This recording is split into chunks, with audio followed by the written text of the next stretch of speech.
Jay, you highlighted in your 2025 mid-year thematic outlook that thematic investing is no longer niche. What do you mean by that? Well, I think thematic investing provides a really important way of looking at what's happening in the world today. If we go back to some of the sell-off in February, a lot of this was related to artificial intelligence and really trying to understand kind of who the competitors are and what the pricing models can look like. If we go to April, a lot of the big sell-off had to do with geopolitical fragmentation and the changing world order around supply chains. You can't really explain this using traditional tools like sectors or looking at the market through growth and value. You explain it through themes like artificial intelligence and geopolitical fragmentation, demographics, future finance, these different mega forces that BlackRock has identified that explain a lot of the landscaping shifts that we see around the world today. So this means a lot of investors have to look at the world through a thematic framework, not just sectors or styles. All right, so a lot of investors right now are looking at AI, as you mentioned, and you have the iShares AI Innovation and Tech Active ETF, this is the BAI, and the iShares Future AI and Tech ETF, this is the ARTY. So what sets your AI ETFs apart from the rest of the pack? Well, continuing with the theme of looking beyond sectors, we found that a lot of investors just look at the tech sector and say, well, I'm getting my AI exposure through tech. But the reality is you're not capturing the entire AI value chain. AI includes large language model developers, data owners, hardware and semiconductor developers, applications builders that are using AI to build better products. You really have to not look at it through just a sector lens to capture that whole value chain of opportunity. The other piece is when you look within the tech sector, there's some beneficiaries of AI. There's also some companies that could very much be hurt by the emergence of AI, companies that, their business models could fall apart. So what we're doing with ARTY and what we're doing with BAI on the active side of things is really building ETFs that give investors precise instruments to get exposure to that AI value chain so they can capture these potential winners and avoid those tech companies that might be disrupted. And in order to create a healthy AI environment, you need infrastructure.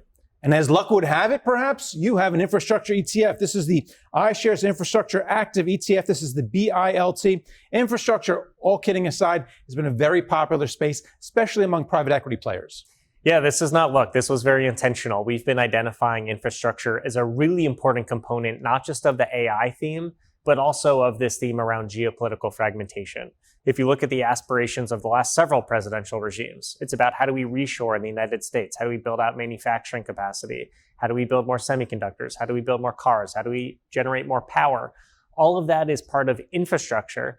And yet, for many investors, they have very little exposure to infrastructure in their portfolios, often less than 3%. Now, there's not just kind of these thematic tailwinds around, the growth of AI and the growth of reshoring. Infrastructure is also inflation protected, higher income than the S&P 500, lower volatility than the S&P 500, and a diversifier in portfolios. So it has these great tailwinds behind it from a thematic perspective, but it's also a great portfolio tool, particularly for people managing portfolios around retirement who kind of want that diversification, low volatility, and income. And there's a lot of money going into outcome ETFs or so-called buffered ETFs. Can you explain to me why, when you're seeing the indexes really surge with no slowing down, why do you want to put a cap on it? Well, for a lot of investors, this is about getting invested. There's so much cash on the sidelines, trillions of dollars that's still being held in cash accounts. And for a lot of investors, they've just looked at this rise of the indexes and said, I don't want to come in when it's too late. I don't want to buy in today and watch the index sell off 10, 15%.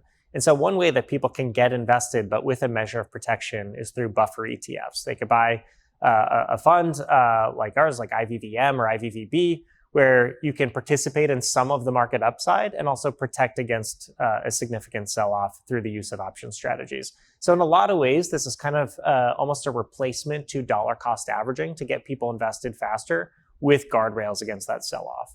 And then finally, of course, another hot area within ETF investing is crypto. And you have a whole lot of them. You have the iShares Bitcoin Trust. This is the IBIT, and that's the big one because a lot of money came into that when they first regulator approved.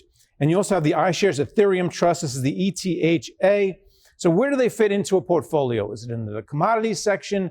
Is it in the equity section? Where do I put these things?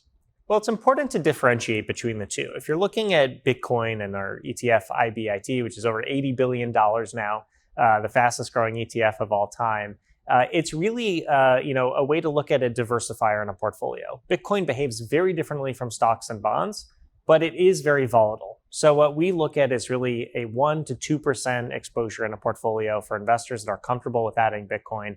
That really kind of sizes it appropriately so that it can diversify your portfolio and not contribute too much risk. Ethereum, on the other hand, is a very different story. It is more like a technology platform for investors that believe in the growth of stable coins, that believe in the growth of tokenization, that believe that we're going to see more blockchain adoption generally. Ethereum can be a big beneficiary of that. We look at it almost in the context of being like a tech company. It's going to be volatile. It's much smaller than Bitcoin, even though it's the second largest crypto asset. And it's really a tech adoption story, similar to how you'd look at an AI adoption story. So living in the tech portion of a portfolio makes more sense. All right. Well, thanks for coming on and talking about it. Thank you, Greg. Appreciate it.